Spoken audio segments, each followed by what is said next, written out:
Hi, I'm gonna give you guys a treat. I'm gonna dramatically read a post from Reddit, and there's some drama behind this post, but the post itself, it's just I'm not sure how to take it, but whenever I read it, I feel like this is something that needs to be set upon the air. So I'm going to set it upon the air, but before I do, let me introduce it just a little bit.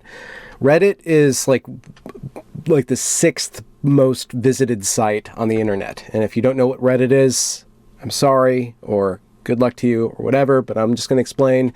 It's a place where people link to other places. And then there's all these comments that people use to talk about the links to other places. And in Reddit, there's these things called subreddits, and they're like forums, they're little houses, and they have themes. They talk about certain subjects, and there's all sorts of subjects on Reddit.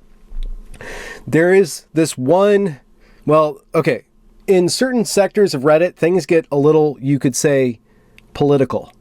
And insofar as it is political, it begins to become a little bit tribal. So there's certain subreddits that have kind of relationships with other subreddits, either as like companions in the fight or as enemies in the fight for, I guess, the soul of America, or I guess the world, because it is a World Wide Web. So they're fighting for the soul of the web politically. And one subreddit called Kotaku in Action, it's the site where people talk about issues of ethics in gaming journalism. And that was started up by this guy named David Mee, I don't know how long ago, a few years ago, in the middle of this whole Gamergate controversy, where there was some, drama between the gaming press and gamers and that stuff. But Kotaku in Action actually talks about all the different facets of the social justice ideology seeking to influence, public institutions of all sorts, not just media,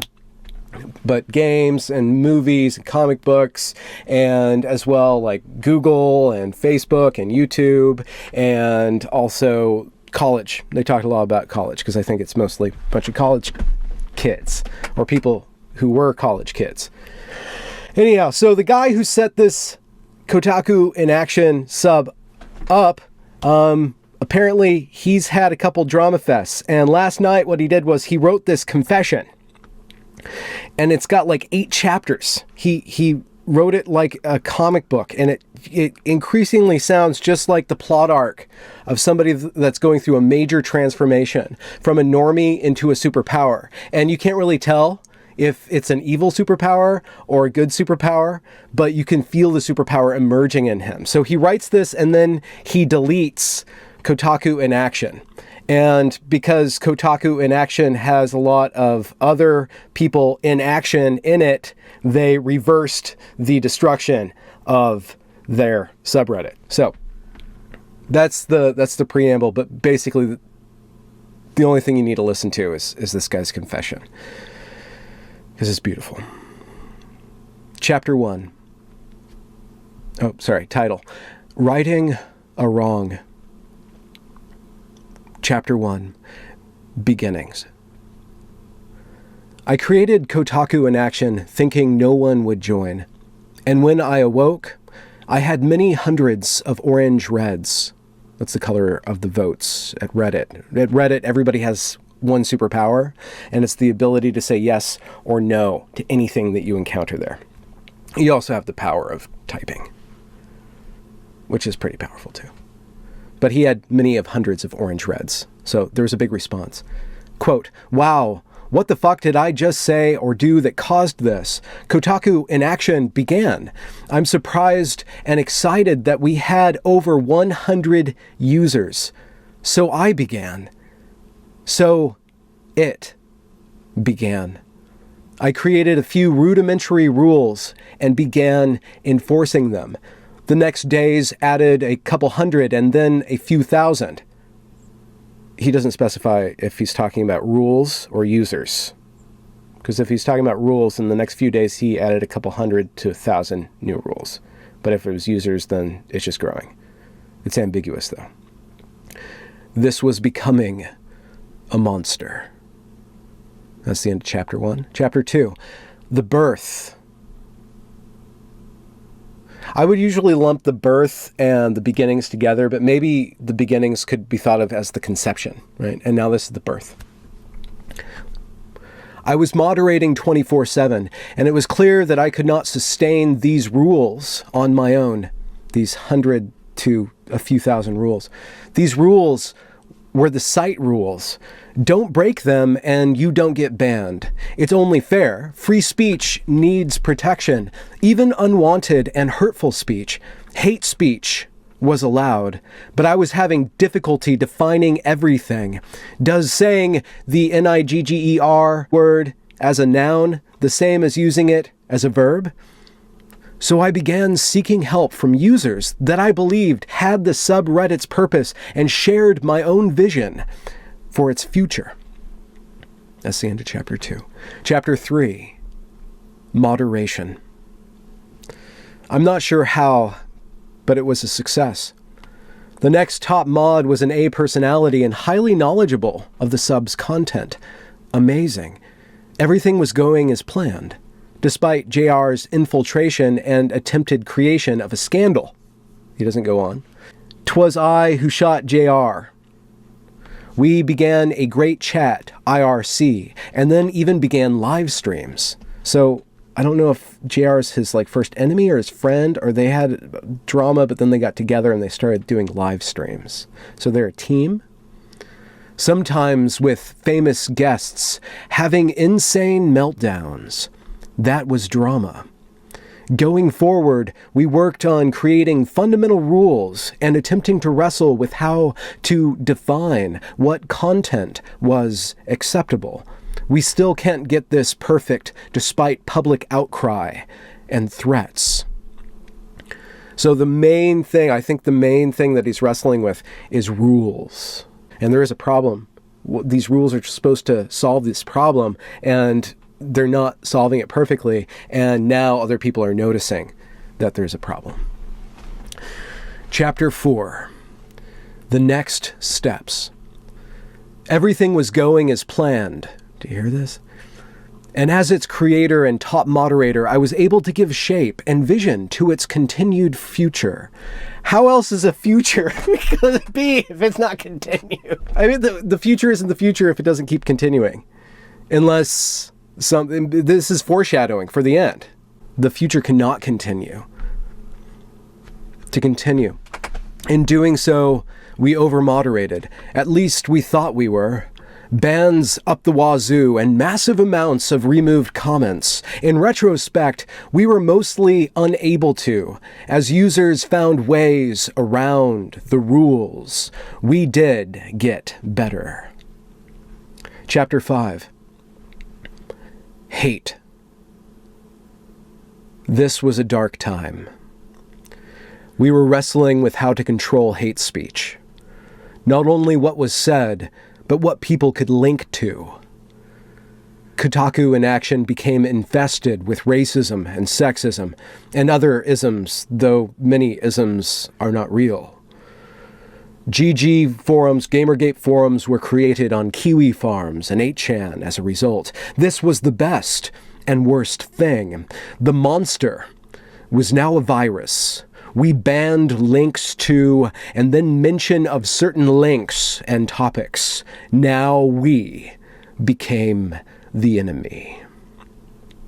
See, now this is where the superpower starts getting there. It's like, okay, wait, are you a good guy or are you a bad guy, dude? What are you going to do with this? He's assembling all these stones and he's putting them all together for his super smackdown moment, right?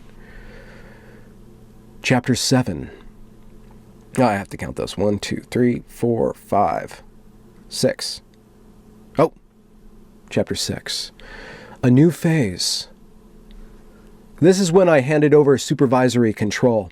I really wanted to close the sub. I was in the process of until I was superseded not to. I've been wanting to close every day since. I was just so scared of the backlash. How ironic is that? I've been trying to please everyone when I should be forcing my wants and visions for the subreddit to be executed. All right, I think he's going in the direction. I think he's set on this direction.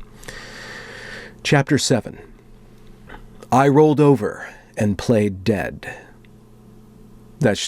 Chapter 7 is just the title. Chapter 8. After this, nothing much matters. I was too weak. I let the other mods dictate. My own flaws and faults compromised my ability to raise my iron fist.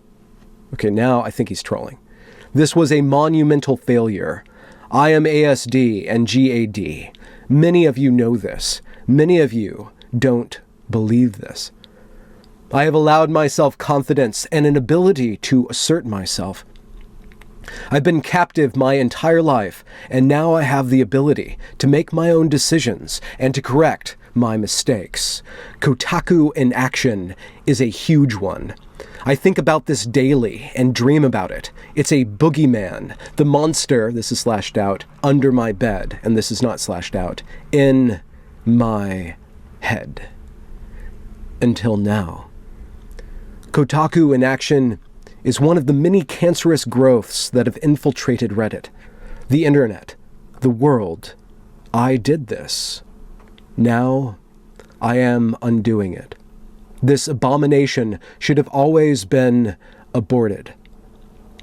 So in this moment, with years of contemplation, I am capital S stopping it. I'm closing shop, and I can't allow anyone to exploit my handicap. I've watched and read every day, every single day. The mods are good at what they do, but they are moderating over a sub that should not exist. The users have created content that should not be, topics that do not require debate, and oftentimes molded by outside forces. We are better than this. I should have been better than this. Just look at the comment history of any user's history. The hate is spread by very few, but very often. Overwhelmingly so. There's going to be some math in a bit, so just get ready for some math. Reddit and its admins are me. They are the stewards of hate and divisiveness, and they let it go. They go so far as to even claim there is nothing they can do about it. Those with upvotes could have been stopped by others with equally powerful upvotes. Fallacy. That's just one sentence. There's a period. Fallacy. 100 evil people with 100,000 upvotes cannot be defeated by 100,000 with 100 downvotes. Don't let Reddit pretend otherwise. They know what goes on here. They know everything. So either they choose to allow it, or money makes them. Corporate needs numbers. Bigger the number, the better. This is un-American and everything wrong with what is now the inevitable result of true capitalism. Now he's going into this capitalism thing. 10,000 people living in destitution can never effectively stand up to the 0.1% who control everything. Incorporation, copyrights, monopoly, a result. We are a democratic republic, and the winners created institutions where the losers keep losing. Small business need to thrive if we are to be a healthy nation. How does a gaming subreddit have anything to do with small businesses? I just want to ask that. That's my one question here. Small business need to thrive if we are to be a healthy nation. And corporations will always lead to monopolies. There is no other outcome. They paid their way, invested into feigning the populace that they are doing what is in their best interest. I may be ASD, but I'm no longer a victim. Shout out to the Donald. Compared to you, I'm a mini-me. I'm scratching an itch, yet you are a viral cancer that is destroying the minds of millions of Reddit users each day. And they allow it. They, in fact, have to. Conflict breeds users and drives viewer counts, driving advertisers and required profits. After all, who would invest in a company that loses money? Reddit is only a small problem, but I'll end it here. Those with power use it to create a stronger hold on that power. Human nature to be number one. At least Reddit is so overly tolerant that they could never remove this post. Then there's a link to go register to vote, which you guys should register to vote. I'm going to link the link in the description. Register to vote. And then there's another link to invisible.org. And he finishes up, thanks to, ironically, Google. This looks like and sounds like a rant. It's not. It's a warning. Free the free press. As he's deleting a Reddit, he calls out for freeing the free press. The First Amendment demands it. Kotaku in action has been a wildly successful failure in this endeavor of the first. Thanks, the Donald. You've shown me the darkness. I'm hoping to pave your way to the light. So, he wrote this, and he posted it, and then he kicked Kotaku in action offline. And it was offline for like an hour. So the great question, if we want to start playing conspiracy theory, is one, is if this is troll. Two, if there's a backer behind this that's trying to generate more interest in Kotaku in action so that Kotaku in action can generate more memes and slay the enemies of apparently small business. Maybe this is some sort of crazy gambit to throw a wrench in that entire plan. Or a poor guy got really burnt out on the internet, pulled a Charlie Sheen, or whoever did the latest thing, Rose McGowan, or whoever did the latest thing. Somebody just did another latest thing. Kanye. Whatever. This happens all the time. This is going to happen to you someday. Probably just in a little way. Just in a small way. You'll start crying in your walk-in closet. You know, it's just the thing is when you're plugged into this internet, sometimes you forget that you're not in a walk-in closet and you're basically on this bathroom wall that thousands of people are passing all the time. But, you know, so I'll just leave that there because I just think that needs to be said out loud. And you guys can see your take on it. You can go over to Kotaku in action. Please don't brigade anybody. Brigade. See, I have such a hard time with that word. Brigade. But yeah, always be respectful of other people. And you know what? If this guy is in serious problems, I hope he can get some help. And if this was just a master troll, I think it's beautiful because, you know, that Thanos did nothing wrong subreddit, they shouldn't be the only ones deleting people for the sake of small business. Good night.